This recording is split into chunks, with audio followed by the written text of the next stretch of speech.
Good morning, everyone.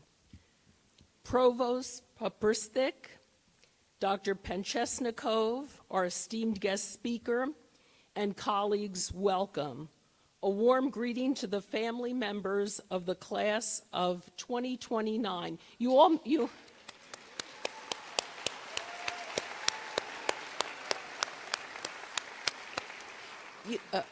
Parents and friends, you may be seated. I should have said that. I should have said that initially. We have folks also who are tuning in online. I'm Annette Raboli. I have the honor of serving as the Dean of Cooper Medical School of Rowan University. Today is truly a joyous occasion as we officially welcome our newest junior colleagues into the medical profession. Members of the class of 2029, would you please rise once more and turn and face your loved ones? Please rise.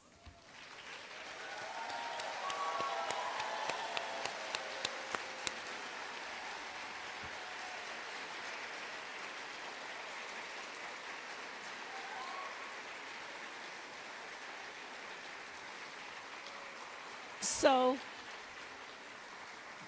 they are applauding you, but please stay facing them right now.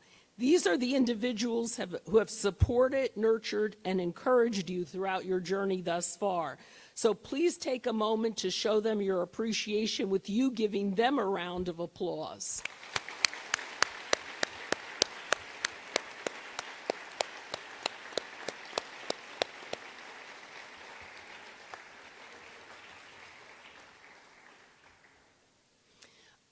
You could turn around now and be seated. Test number 1 in medical school. You're following directions, right?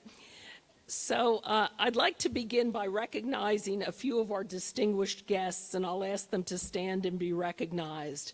From Rowan University leadership, Dr. Voki Poprstik, Provost.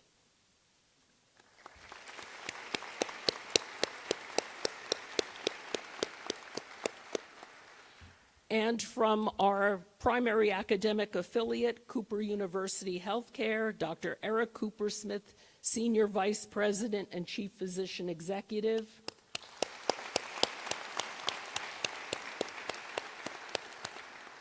And Dr. Joseph Montella, Chief Medical Officer.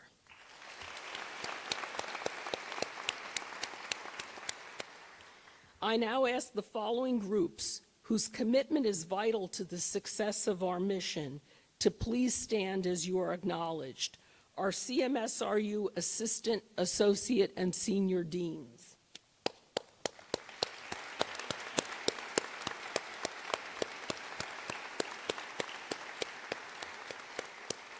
It takes a village.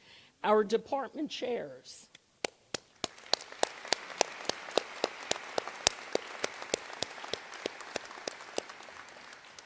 And from the Advisory College Program, Executive Director Dr. Francis Aguilar and Director of Residency Strategy and Match Support, Dr. Elisa Modena.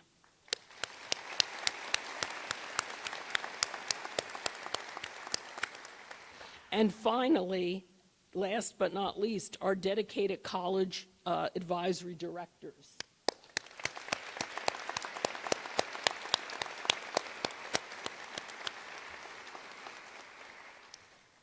Finally, I'd like to extend heartfelt thanks to our faculty and other valued guests who are here with us today. Your continued support of our students means so much to all of us. Couple of words to the class of 2029. Today marks your formal initiation into medicine. An initiation that begins not with a textbook, but with two things, a symbol and a promise. The symbol is the white coat. Today you'll don the white coat, a tradition born in the 19th century when medicine wrestled with mysticism and quackery. Physicians and students chose white to mirror the laboratory, to declare medicine's grounding in science. Yet the coat itself is only fabric, material.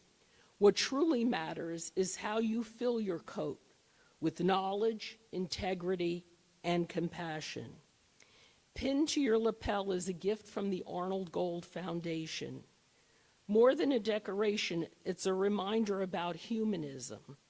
According to Dr. Jordan Cohen, an esteemed physician and former president of the Arnold Gold Foundation, humanism is the passion that animates authentic professionalism. Humanism is the heart of our calling. Here at CMSRU, our Gold Humanism chapter and the Edward D. Viner Center for Humanism ensure that your scientific expertise is always practiced with empathy and respect. The promise is the promise of the Hippocratic Oath. By reciting the ancient oath of Hippocrates, you join a lineage of healers that transcends centuries and place, time and place. In those words, you pledge to uphold the highest standards of our art, to place patient welfare above all else, to respect life, and to honor confidentiality. What does it mean to be a medical professional? There are three essential components: embracing responsibilities and sacrifices in the service to others, valuing the privilege to learn and practice medicine, and it is indeed a privilege, and above all, putting your patient's needs before your own. Each of you has already signaled your desire to serve by choosing this path. Over the next 4 years, you will discover, hone, and hone the qualities that define an outstanding physician: striving for excellence, altruism, humility, commitment, professionalism, respect, empathy, and compassion. Our role at CMSRU is to guide you through rigorous science, immersive clinical experiences, and mentorship into professionals who are worthy of the white coat you will now be wearing. I wish you the very, very best on this wonderful endeavor. We're all here with you, and we look forward to the journey ahead. Thank you.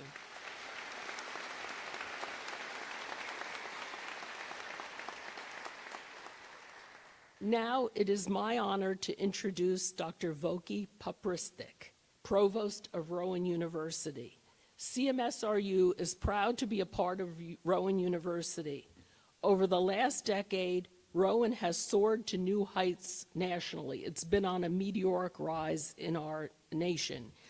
And Dr. Papristik recently become provost. We look forward to great leadership under her. So please join me in welcoming her to the podium.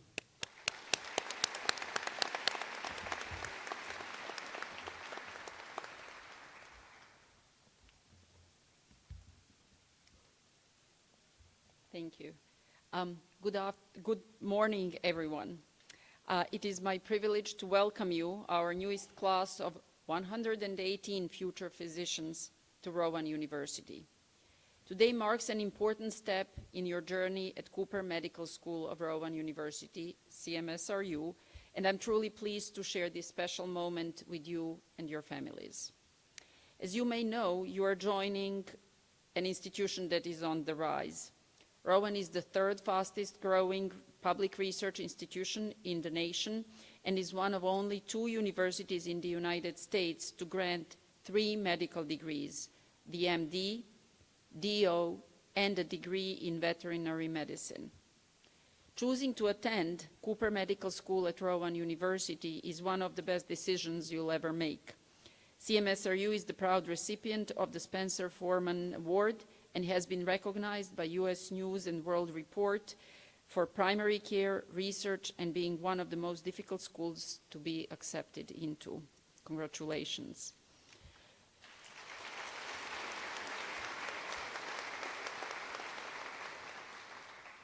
You'll learn from exceptional faculty who will guide you, challenge you, and teach you how best to serve others with unwavering dedication to patient advocacy, civic responsibility, and health equity.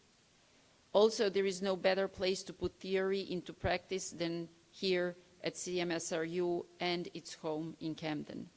The city and its extraordinary healthcare leadership, providers, and researchers have embraced us. We are proud to be a part of Camden, especially in our community engagement efforts. Dean Reboli, thank you for keeping CMSRU's service to our neighbors a priority. Since the school's start, students have come to CMSRU from near and far. There are some stats about this class, however, I find particularly interesting. I'm pleased to know that 84 of you hail from New Jersey. 15 earned your undergraduate degrees here at Rowan University. 7 are first-generation college graduates, and 15 of you identified with groups traditionally underrepresented in medicine. As your provost, I'm proud you've chosen CMSRU as your path to becoming a physician. I applaud your courage in committing to the rigors of medical education and a lifetime of learning and service. Congratulations on this memorable beginning. I encourage you to wear your white coat with pride, humility, and unwavering dedication to serve others. Welcome to the Rowan University family. I wish you all the best.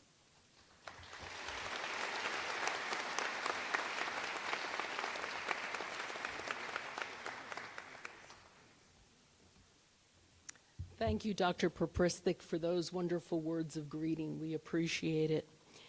Each year, I select a white coat speaker who exemplifies the highest ideals of our profession: compassion, dedication, leadership, and service, and who could share a story that brings those values to life. This year, we are honored to welcome our own faculty member, Dr. Anna Panchesnikov, as our keynote speaker. She is on a truly stellar path at our institution, so we're delighted to have her, and she will be telling her story shortly. It is detailed in your program. She is a distinguished physician and educator who has devoted her career to advancing global health and women's health.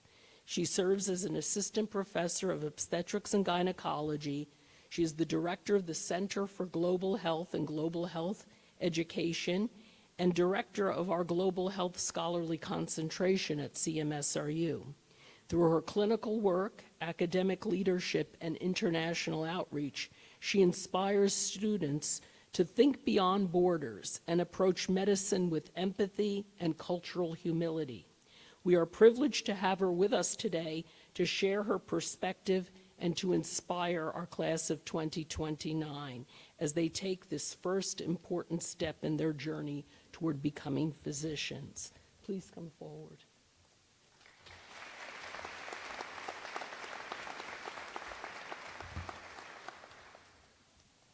Thank you, Dean Reboli, for the very kind introduction and for the invitation to speak today. It is a true honor. And welcome and congratulations, class of 2029.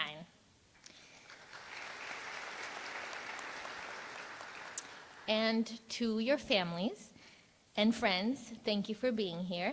It is lovely to see everyone beaming with pride and excitement today. Students, most of you, if not all of you, are sitting here today filled with a deep sense of accomplishment and anticipation. Becoming a doctor is not just your goal, it is your purpose, a burning desire to help, to heal, to change lives. While this shared purpose unites you today, the spark that ignited it is different for each and every one of you. It comes from unique experiences, stories, and worlds. I'd like to take a moment to share mine. My story is an immigrant story. I think some of you share that. When I was 2 years old, my parents immigrated from the Soviet Union to Israel in hope of a safer and better life for their family. As a child, I became the bridge to my family, the official medical interpreter, social translator, and all-purpose bureaucratic negotiator. I still remember explaining complex insulin regimens to my grandmother, bargaining for discounts in stores, and handling government paperwork. As bank tellers, physicians, and school administrators, all preferred dealing with even a 5-year-old over deciphering my parents' heavy accents, witnessing the apparent helplessness or apparent ineptitude that comes with being a foreigner. It was through these moments that I became intimately familiar with the obstacles faced by immigrants: limited language proficiency, financial instability, and restricted access to healthcare and education. I vowed early on I would become a physician so I could empower people at their most vulnerable moments. A physician who recognizes people's humanity, who treats patients with dignity and respect, regardless of language, status, or circumstance.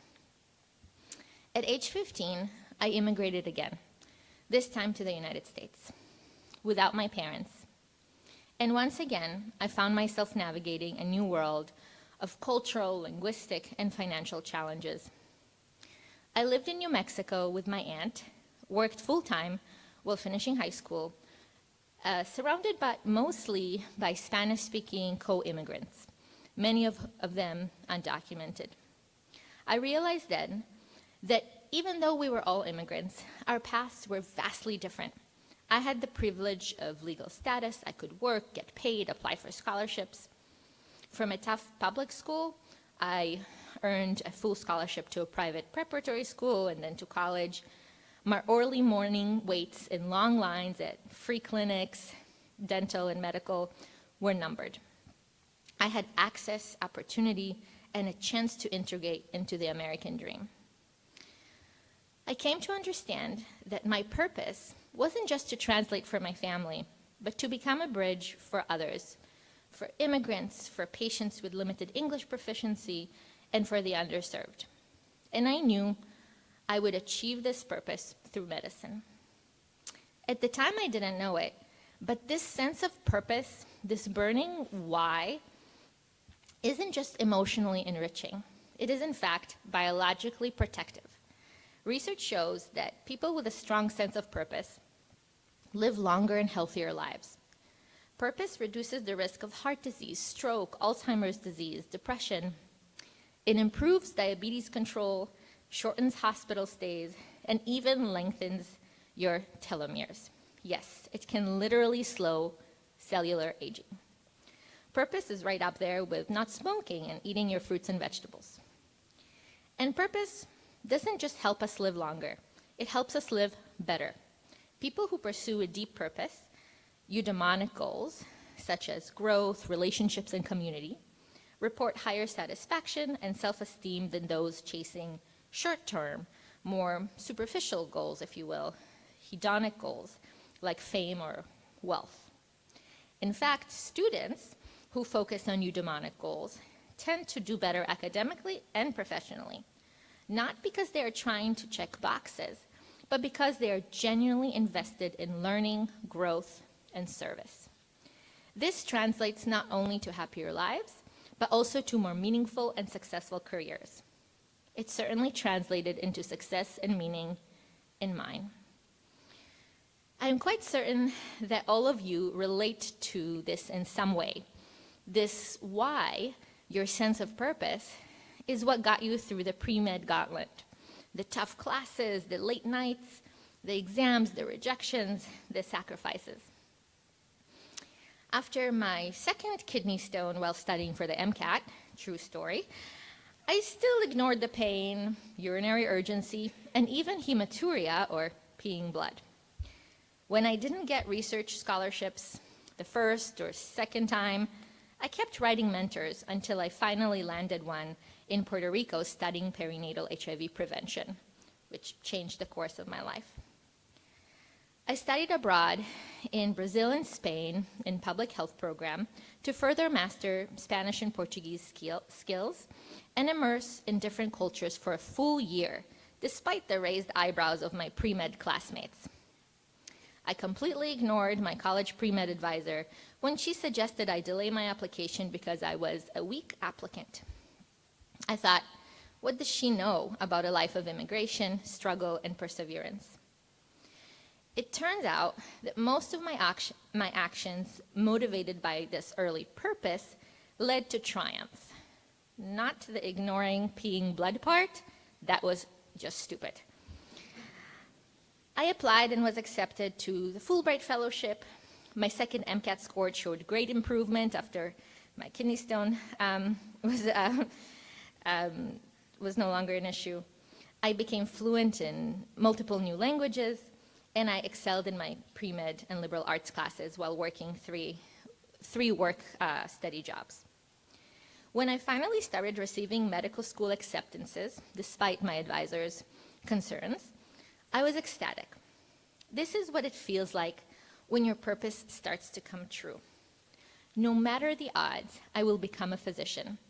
This is that same ecstasy I felt when receiving news about acceptances at international or global health opportunities, scholarships, awards, and later on residency and fellowship matching.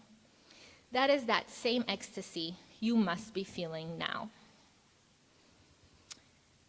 I do not want to take away from this moment of pure joy with scary warning tales, but I do want to lovingly caution you, medical training has a funny way of trying to shake that ecstasy and that sense of purpose right out of you. 1 minute, you're aiming to achieve global health equity. The next, you're just trying to pass a test, be liked by your superiors during rotations, stay awake during an 8-hour surgery, or remember the name of that ligament, or why you're supposed to care. Then comes residency, the part when you start healing people, or a blur of sleepless nights, 24-hour shifts, trying to squeeze in food, friends, sanity between charts, checklists, research, call, and maybe, just maybe, some sleep. Somehow, patient care can get lost in the shuffle, and those lofty goals of healing or health equity can lag further behind.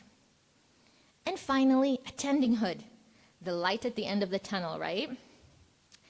Only to find yourself juggling charts, colleagues, student loans, lawsuits, promotions, trainee education, and family life balance, or the lack thereof. Let me be clear. All these short-term goals are real and necessary. We need them to survive and succeed.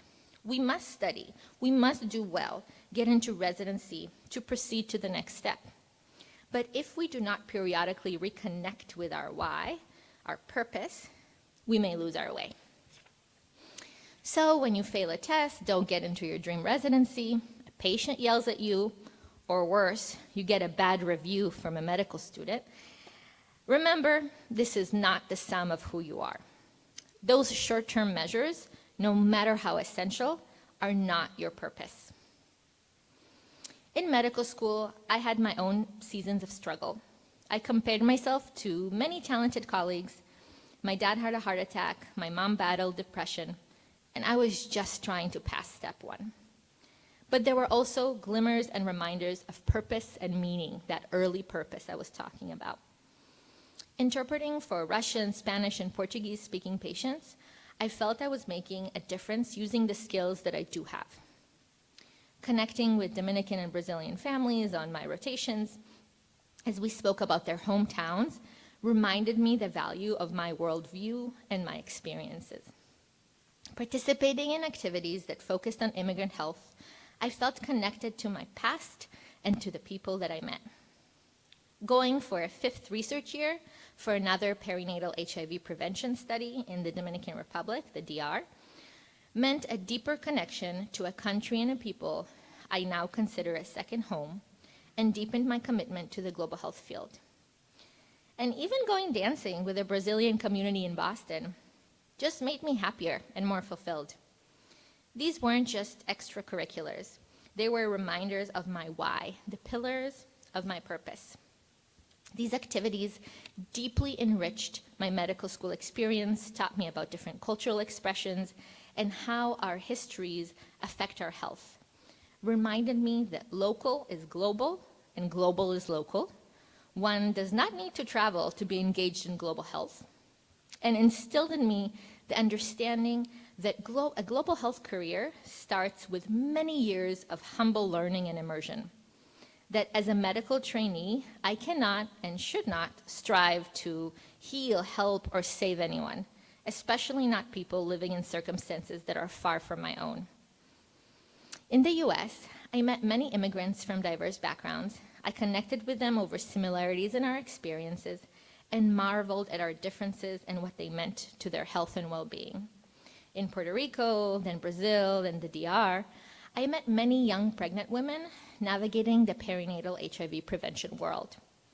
I recognized their vulnerability to HIV infection due to complex gender roles, violence, prejudice, and barriers to care, and their resilience and strength in overcoming insurmountable hurdles to reach resources so they can lead healthier lives and deliver healthy babies.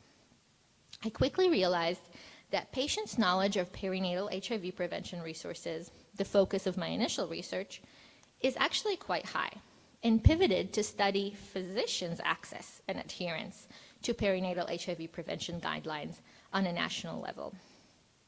I began to see how medical education, politics, access to resources, racism, can all directly affect healthcare and patients' lives. Even something that seems so straightforwardly scientific, like mother-to-child HIV transmission. Although I focused on infectious disease for many years as my global health niche, and a career in infectious disease seemed like a natural transition for me, while following those footsteps of pregnant young women in other countries and in the US, I realized my true passion was in women's health.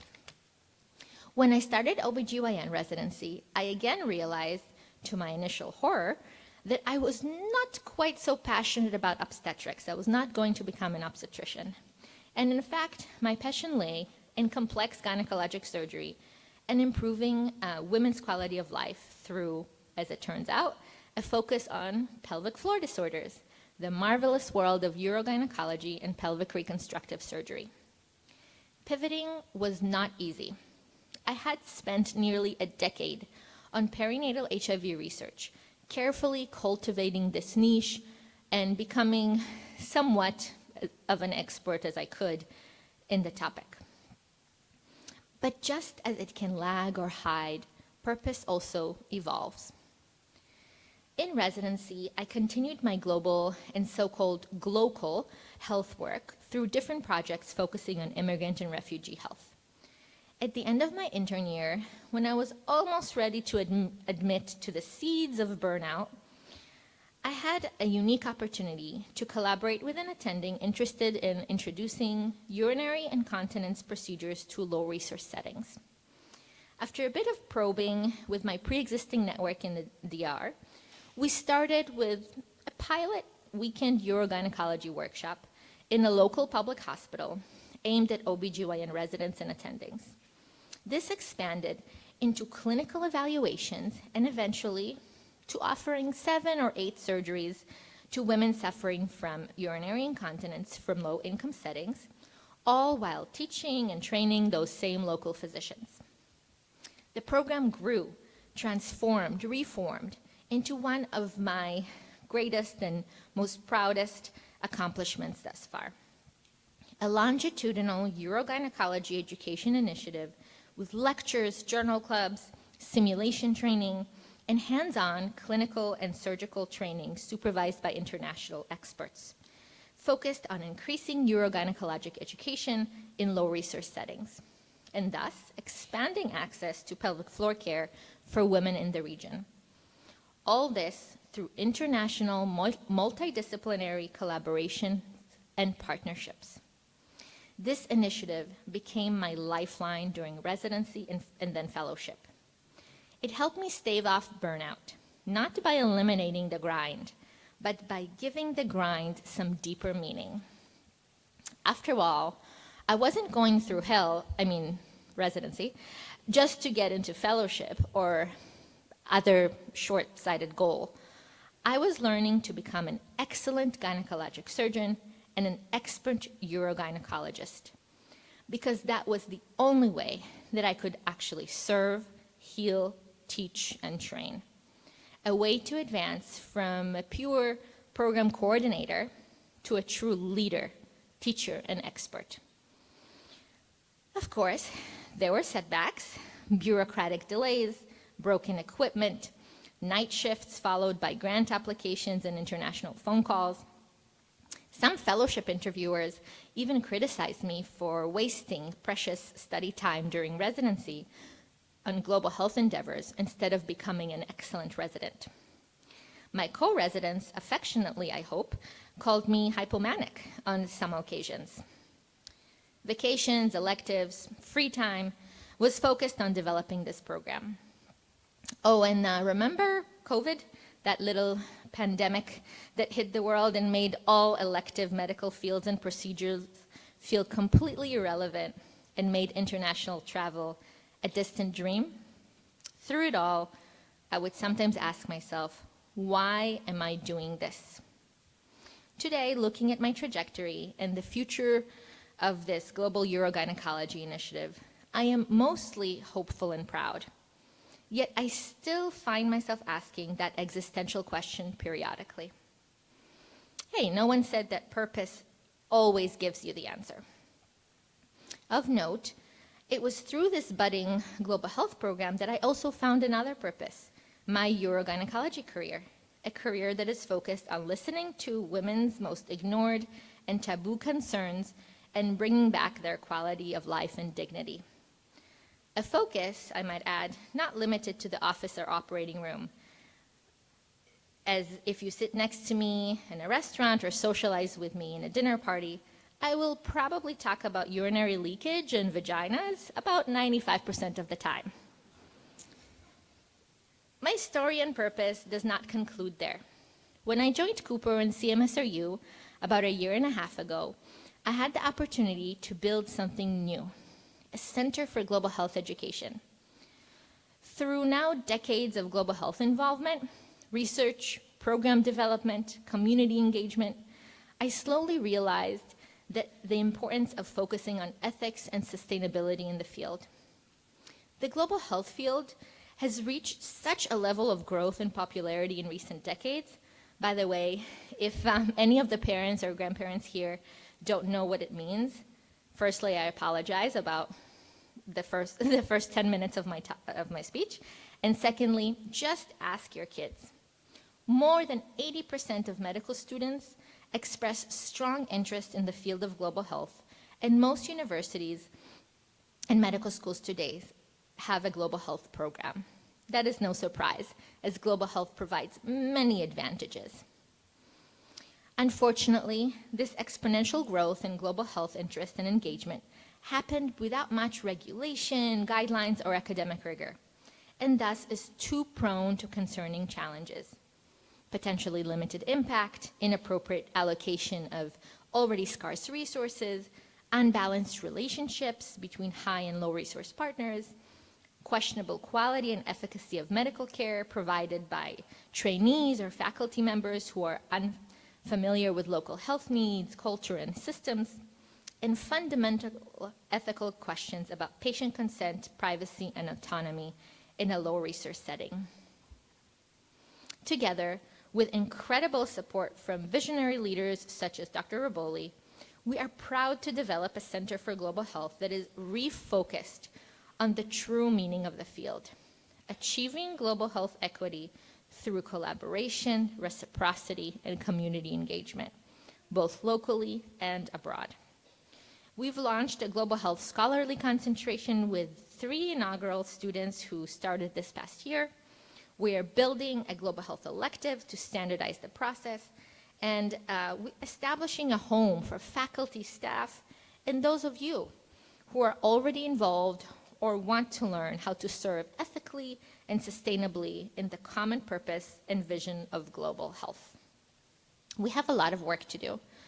In our increasingly divided world, consumed with hate, war, disagreement, and division, this center gives me so much hope and a new purpose to focus on. My purpose, as it turns out, is not limited to medicine.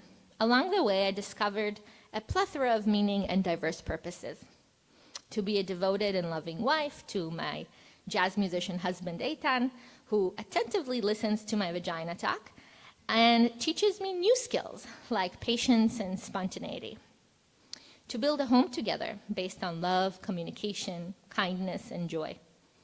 And this October, to become a loving mother to our first child, our first daughter, to teach her to live her life meaningfully.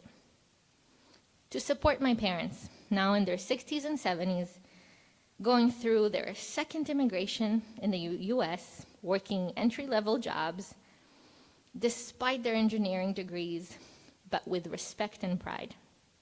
To honor them by making their sacrifices count. To remember and celebrate them through my everyday work and interactions, and through this very talk, recognizing they gifted me my very first and strongest purpose. So today, I ask you, find your purpose. Let it be big, let it be audacious, let it be unattainable, transcendent, lofty, and outrageous. And then protect it, nurture it, let it guide you, let it wax and wane, let it change, grow, and multiply. Wake up with your purpose every day in mind, even if just for a minute. Go to sleep knowing that you took even the smallest step towards it that day. When the noise gets too loud, let your purpose be your quiet, unshakable guiding compass. Welcome to medicine, everyone. You are meant to be here. Thank you so much.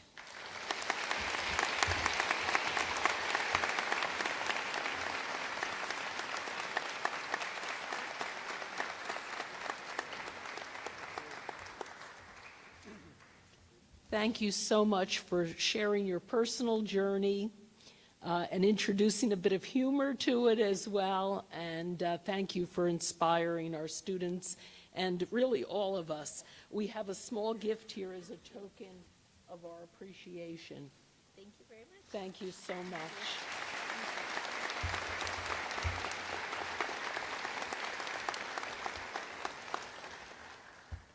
I'd like to introduce Dr. Douglas Reifler, Senior Associate Dean for Student Affairs. Some of the parents met him earlier today. He will lead the ceremonial cloaking of our students by their college advisory directors. Each student will receive a Littman stethoscope as a gift from the medical staff of Cooper University Healthcare, and that will be presented by Dr. Joseph Montella, our Chief Medical Officer at Cooper. We're so very grateful for these gifts to our students. Dr. Reifler.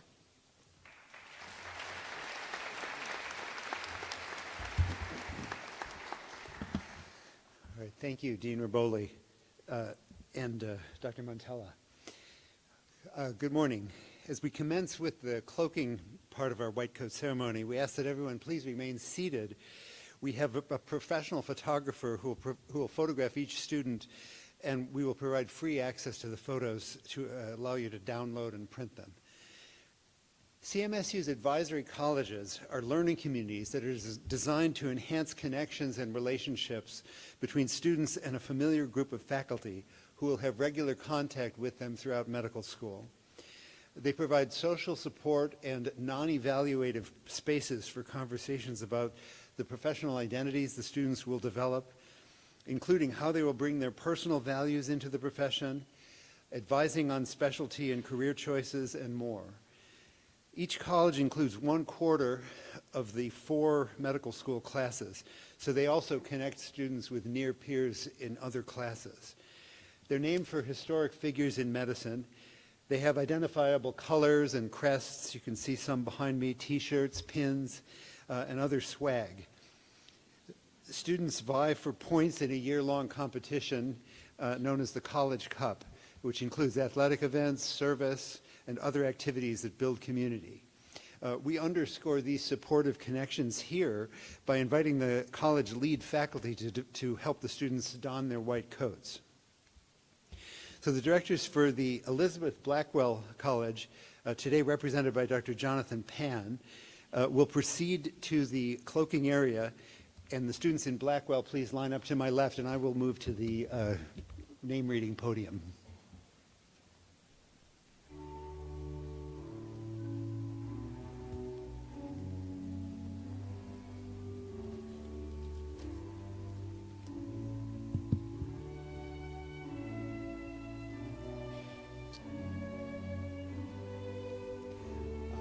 Hanamer.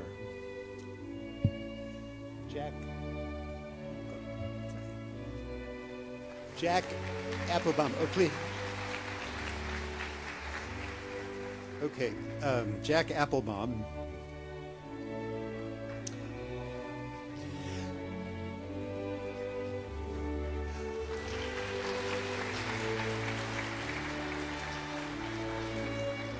Aravins Arya Samayev Jula.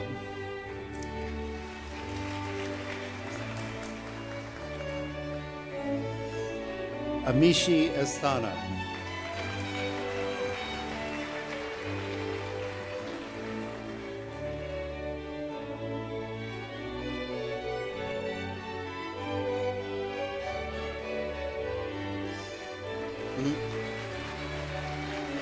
Liana Chen.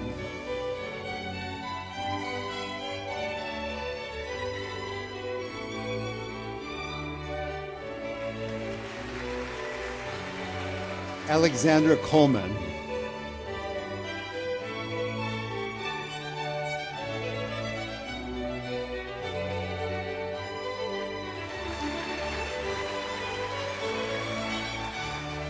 Tristan DeCuna.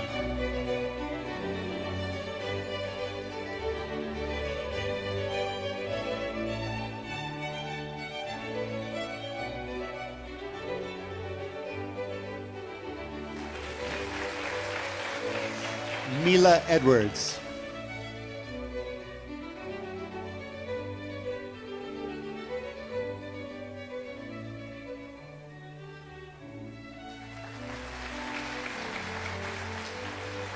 Chandler Gilgenbach.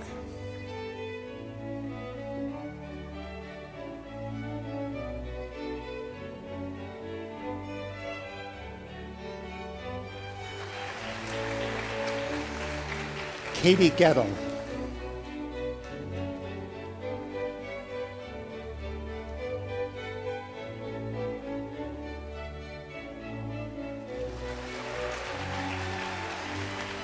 Jacenza Gonzalez.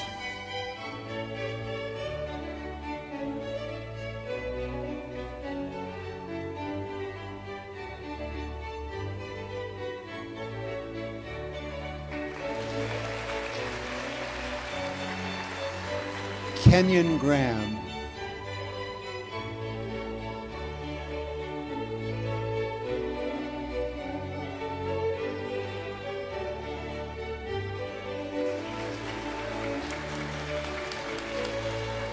Garvit Gupta.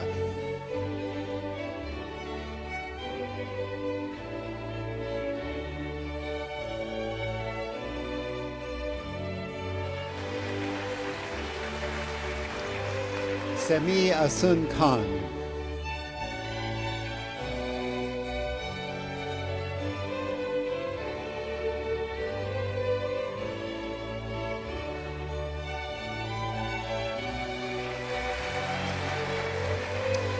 Raha Kumarazen.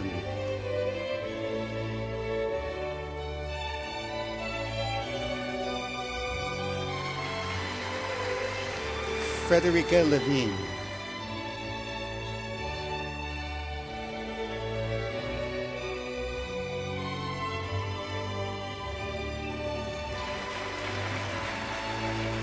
John Liu.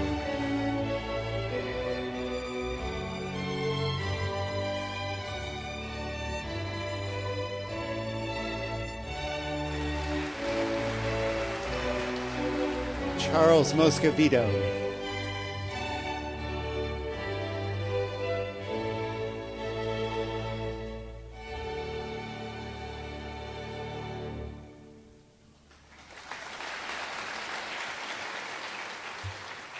Megan Marinich.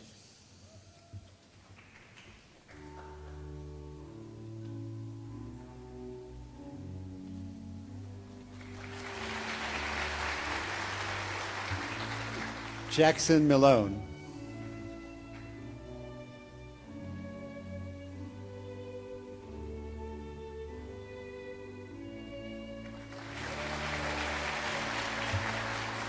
Arwa Muhammad.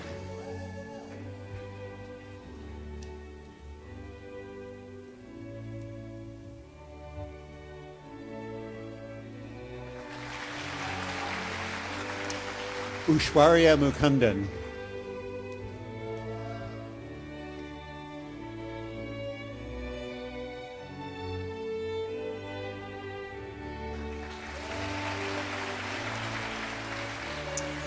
Connor Padover.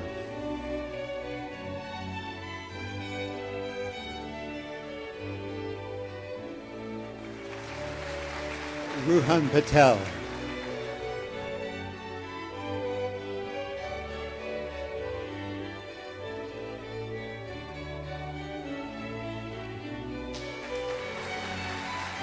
Nuthya Satish.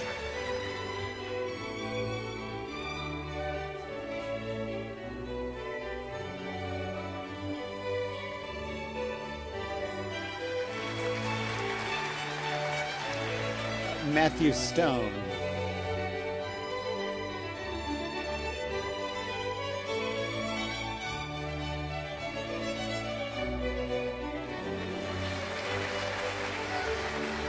Corinne Stroop.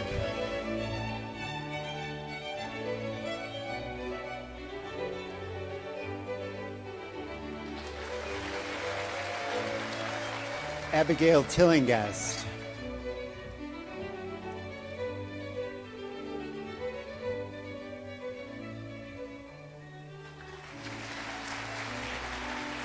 Genia Zaki.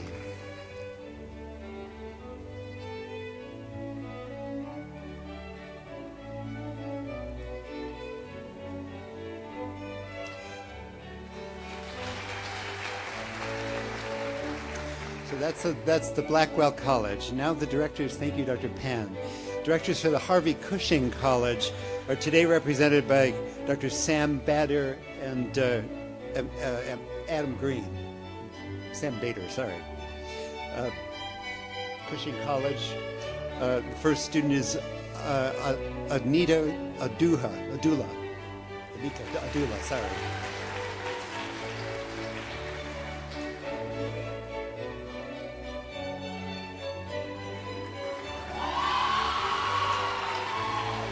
Abigail Bermudez.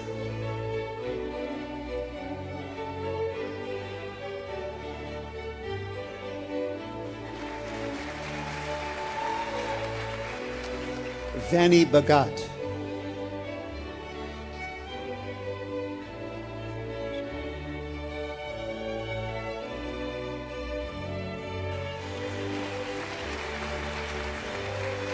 Anshruta Chidananda. Go ahead.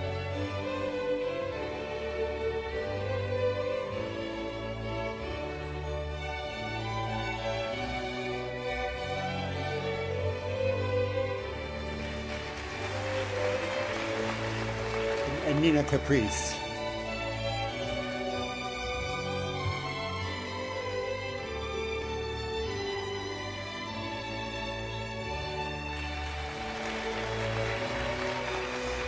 Gabrielle Cocelli.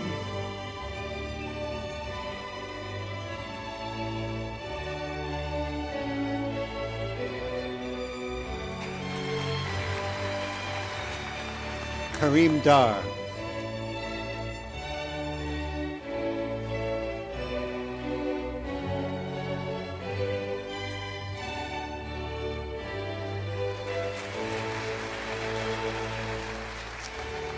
Aryan Deshpande.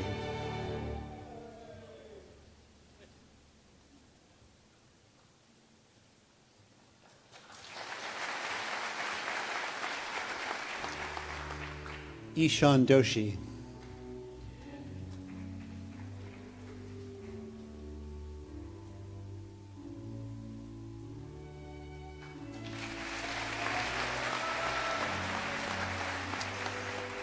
Elizabeth Fair.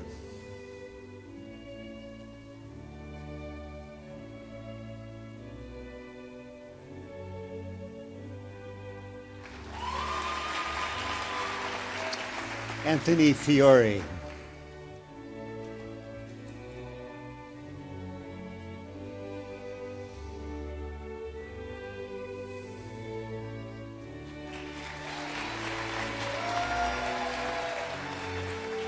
Allison Fu.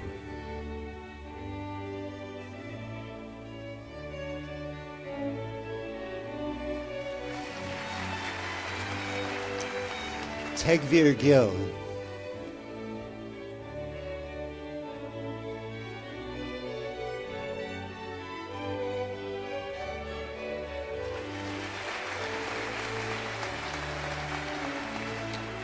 Logan Harrison.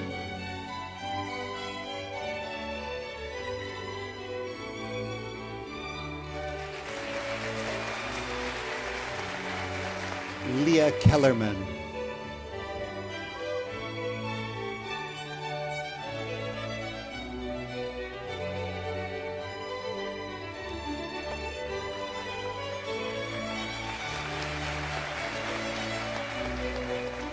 Cameron Klutz.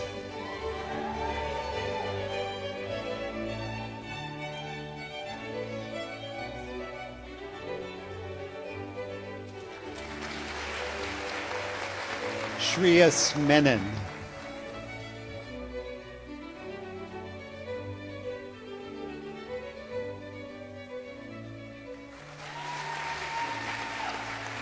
Ayush Mishra.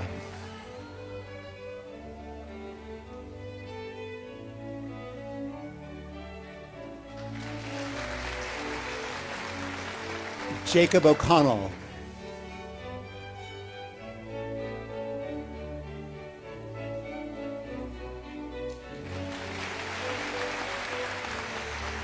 Caleb Oswari.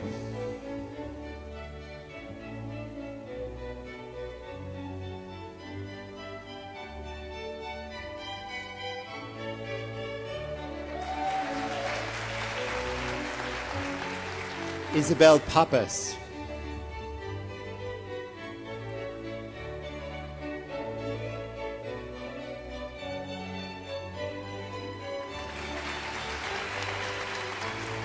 Krishna Patel.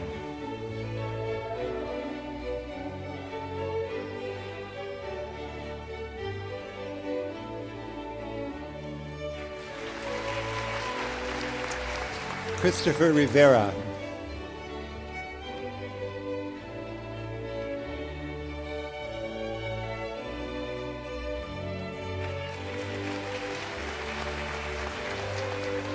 Ria Sharma.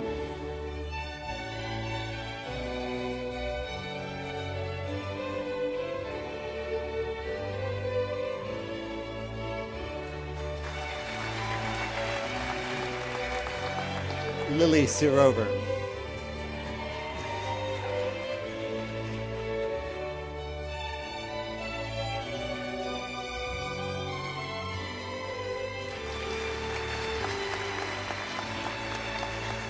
Joseph Serentino.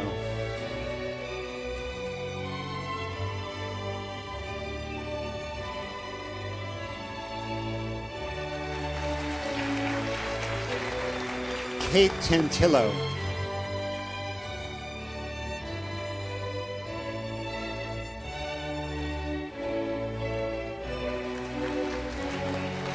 Batur Yaman.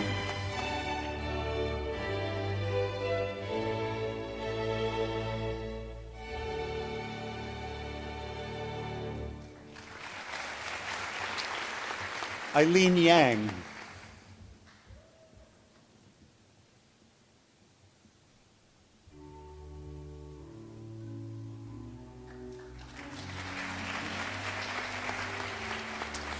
And Nicole Zwenis.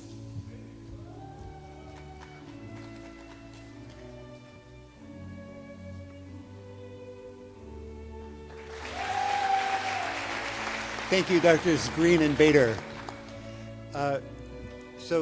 Now the directors for the William Osler Advisory College include Drs. Richard Fisher, Dory Susan Barrington, Emily Damuth, and Faye Young. Students are lined up along the aisle. Paige Boudry.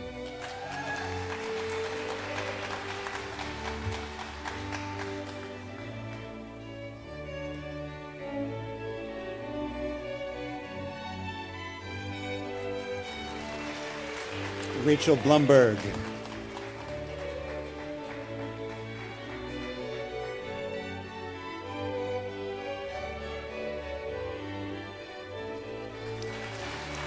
Lucas Bottini.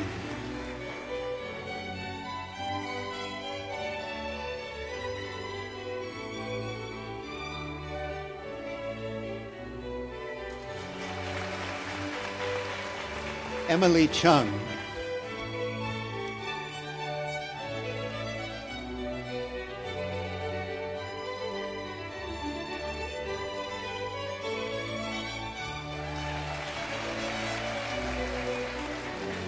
Sean Duval Arnold.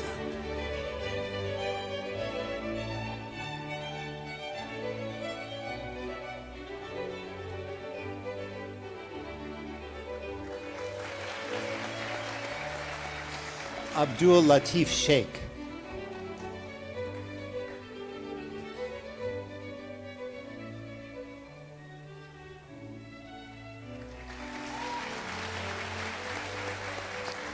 Aidan Fogarty.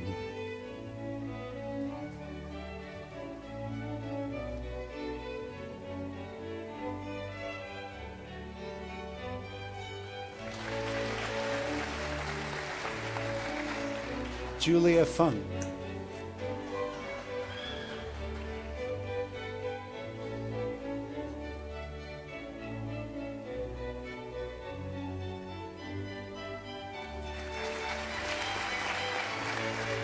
Samuel Gingerich.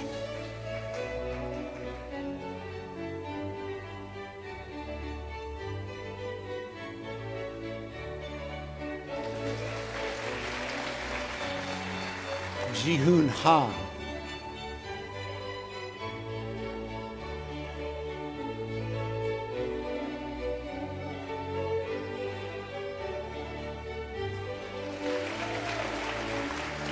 George Hanna.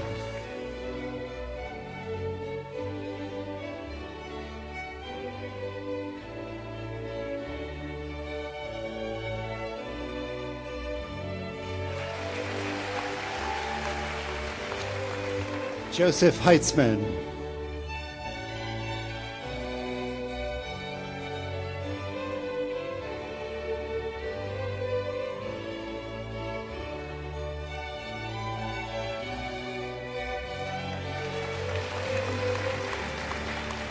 Kirtana Krishnamurthy.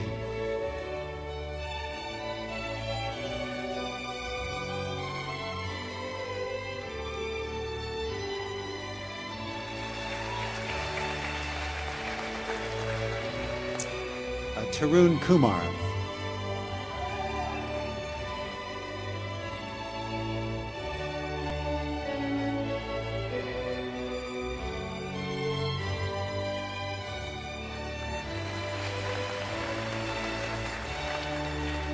Owen Less.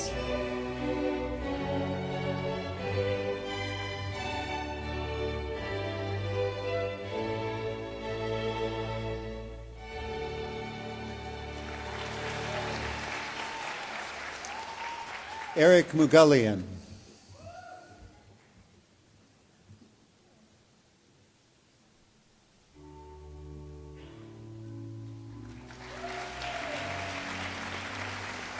Michelle Muhammad.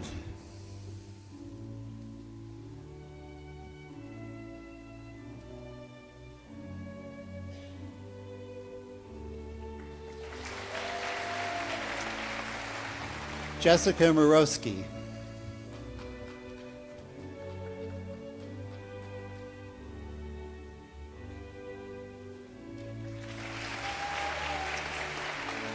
Emma Noyel.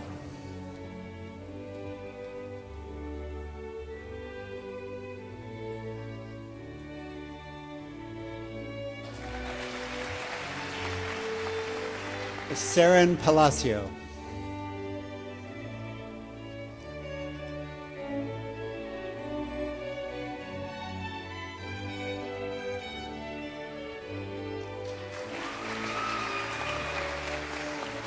Thirth Patel.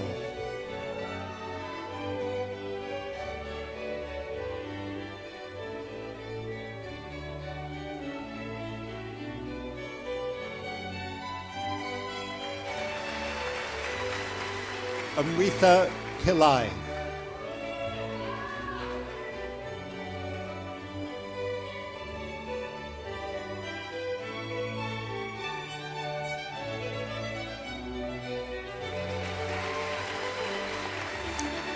Joshua Riembauer.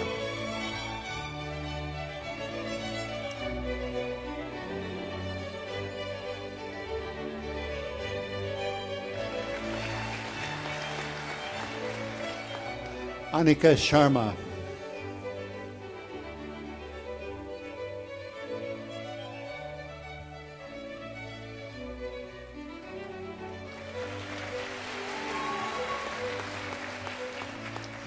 Oliver Tang.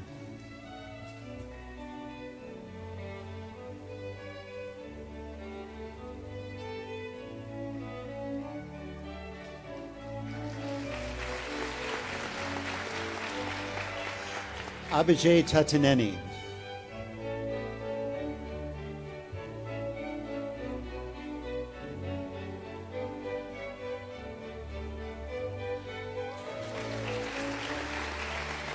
Tyler Torres.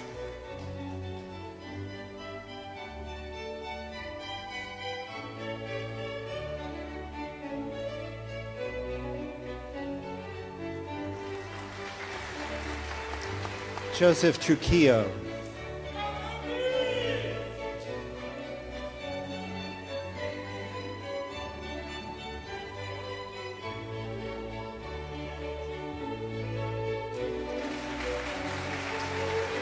And Zachary Weingrad.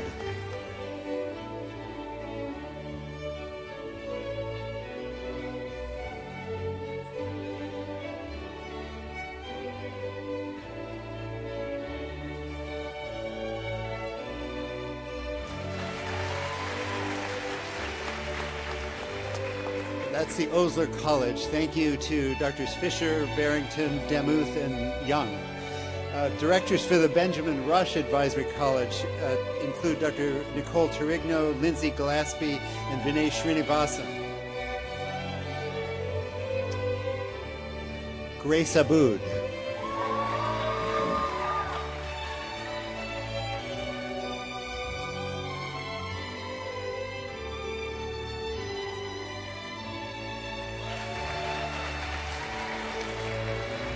Harry Adler.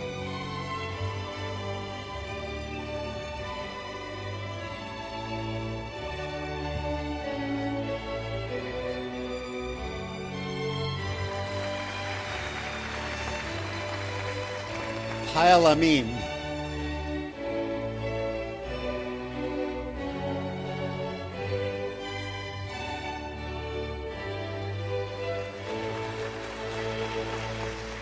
Cassandra Betts.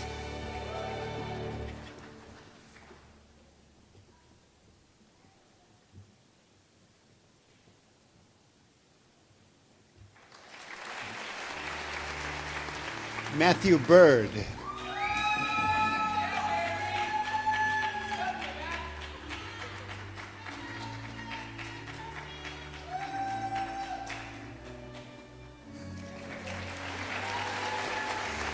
Maisha Chowdhury.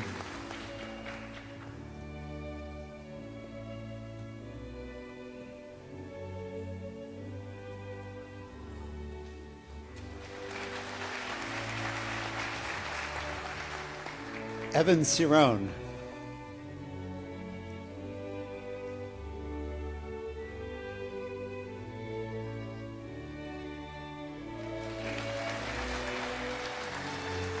Luke Collins.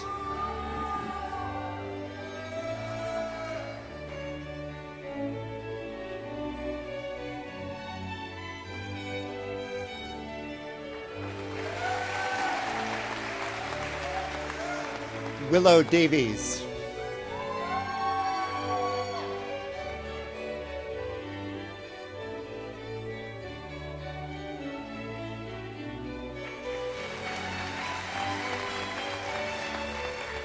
Brooke Diederich.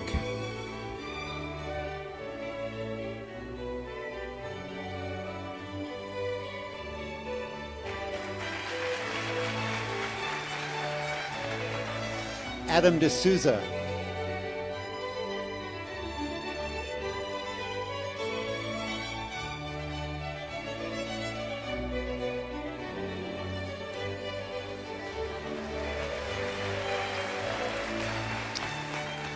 John Fahey.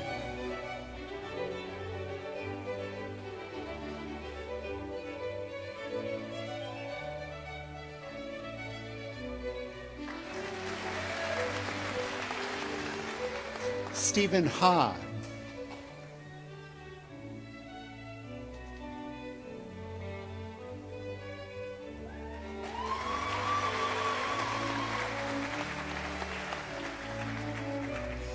Alexander Harry.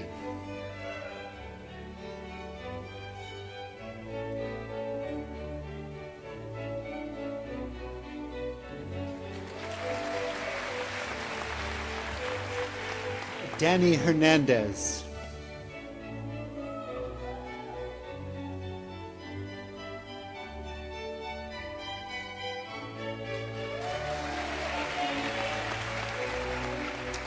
Ani Kumar.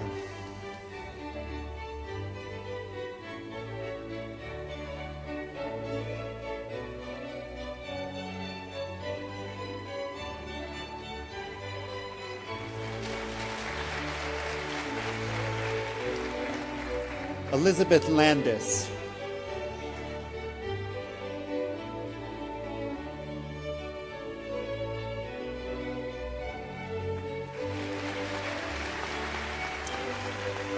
Amanda Mack.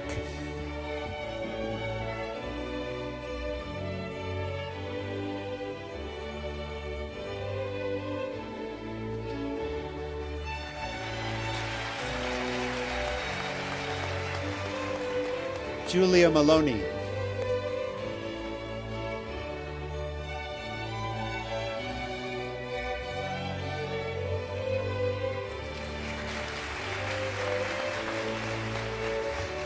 Zachary Martin.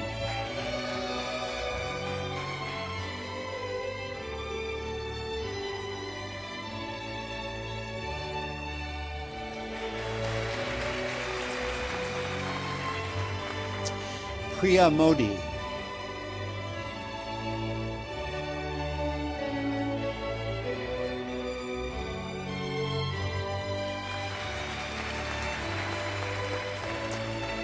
Jenny Motzer.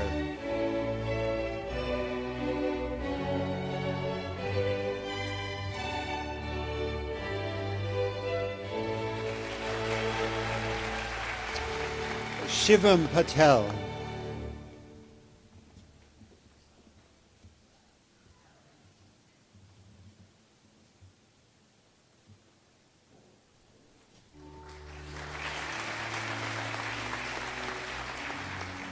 Chase Palik.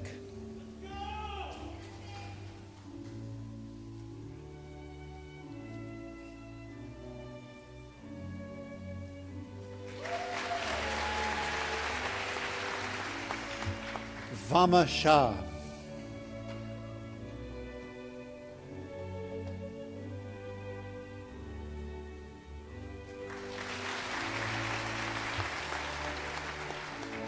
Connor Sheehan.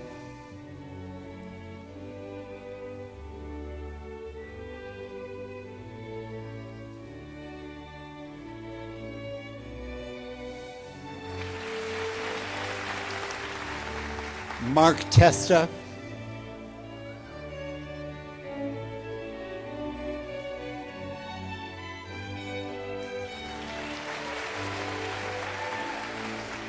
Shrivali Valura.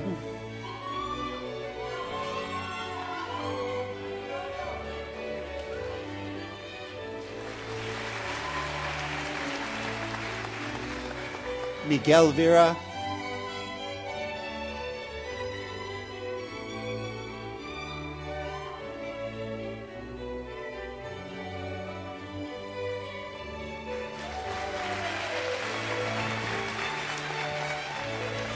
And Fiona Zimmerman.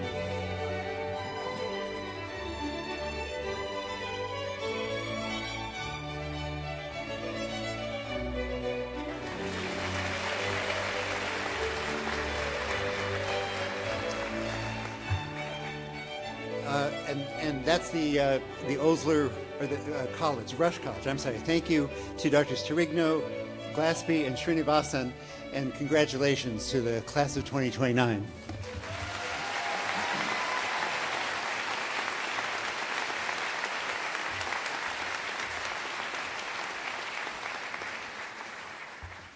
So this has been such an exuberant audience. Let's give another round of applause.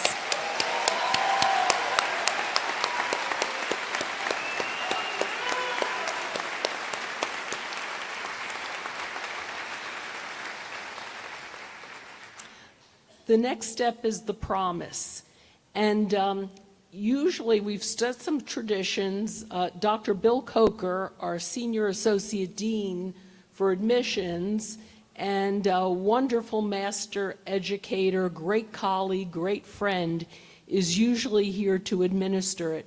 Unfortunately, he's had an illness. He cannot be here, but I know he's watching us on the live stream. So let's give a round of applause for Dr. Coker.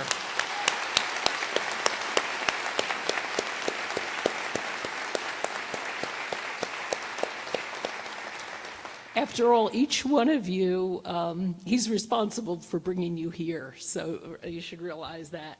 At this time, I would like to invite Dr. Lawrence Weisberg, Larry Weisberg, Associate Dean for Professional Development and Director of the Edward D. Viner Center for Humanism, to the podium to lead us in the recitation of the Hippocratic Oath. Dr. Weisberg.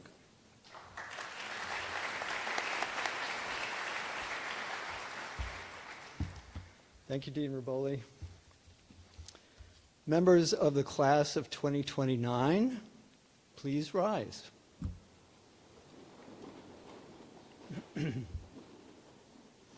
At this moment, we mark your formal entry into the medical profession by reciting the Hippocratic Oath, an enduring symbol of our commitment to the ethical practice of medicine and compassionate care. I now invite all physicians in the audience and those seated on the stage to also rise and join us as you're able in reaffirming our own commitment to the profession by reciting the oath alongside our students. We'll be reading the Dalhousie University version of the Hippocratic Oath, which you'll find printed inside your program. So please join me. At this time of being admitted as a member of the medical profession, I solemnly swear by that which I hold most sacred that I shall consecrate my life to the service of humanity, that I shall maintain by all means in my power the honor. Oh, they don't have it. Oh. Oh. Well, just recite after me. Yeah, let's try that. At this time of being admitted as a member of the medical profession, I solemnly swear by that which I hold most sacred that I shall consecrate my life to the service of humanity, that I shall maintain by all the means in my power the honor and the noble traditions of the medical profession, that I shall ever remember with gratitude my teachers in medicine, that I shall constantly strive to add to my knowledge and skills and be ever willing to assist others to the same end, that I will use my knowledge to help the sick to the best of my ability, and judgment, and will abstain from practices that would bring harm to my patients, that I shall not undertake to perform tasks beyond my ability and competence,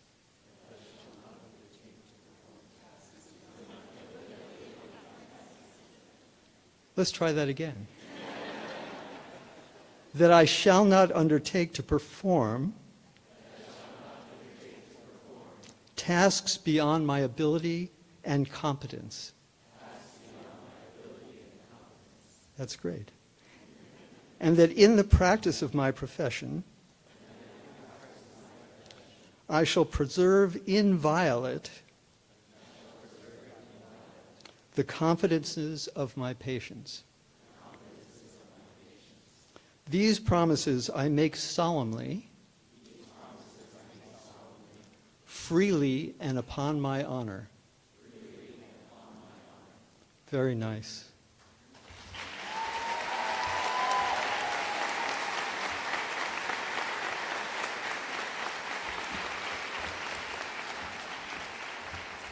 Congratulations.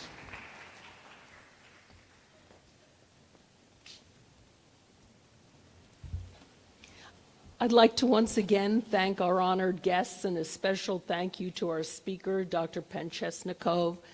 She did a wonderful job. And once again, congratulations to each and every one of you on this wonderful occasion. This seems like such a wonderful class, and I mean that quite sincerely. You throw off a great vibe. So I so very much look forward to the journey ahead with you. At this time, I ask our students to please stand and exit the theater to the doors to my right. We will move quickly to the outdoor amphitheater for a class photo. Please join us. Please join us. And our event staff are here to help you. Guests, we ask that you please remain seated until the students have exited. Then you're welcome to make your way to the lobby and to the tent outside where there is a reception being held, and you'll be able to reunite with your student there in just a few moments. Professional photos from today's event will be available in the coming weeks. And if you want to get some gear, there's our pop-up shop as well. We don't benefit financially from it. It's there as a service if you want to have some CMSRU gear. So thank you again for celebrating with us today. We really appreciate you turning out.